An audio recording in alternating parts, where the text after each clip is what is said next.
পরশুদিন সকালবেলা মা যেই পরোটা ভেজেছে অমনি বরের হুকুম হয়েছে তাকে নাকি ডিম কষা করে দিতে হবে পরোটার সাথে খাওয়ার জন্য। আর আমার হাতে একদমই কম সময় ছিল।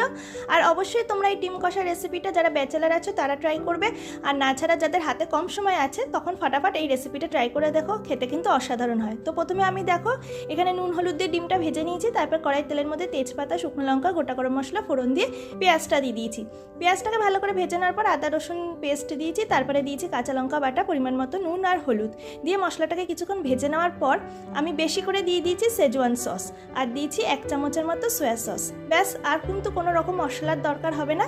তারপর মশলাটাকে কষিয়ে নিয়ে আমি ডিমটা অ্যাড করেছি। ডিমটাকে ভালো করে মশলার সাথে কষিয়ে নেওয়ার পর সামান্য জল দিয়েছি, যেহেতু পরোটার সাথে খাবে কষা করতে হবে সেই জন্য জল দিয়ে এটাকে 10 মিনিটের মতো ফুটতে দিয়েছি আর দিয়ে দিয়েছি সামান্য একটু চিনি। ব্যাস, তৈরি হয়ে গেছে আমার সেজওয়ান এগ। তোমরা ওইভাবে ট্রাই করে দেখো, অসাধারণ লাগবে আর একদমই সিম্পল।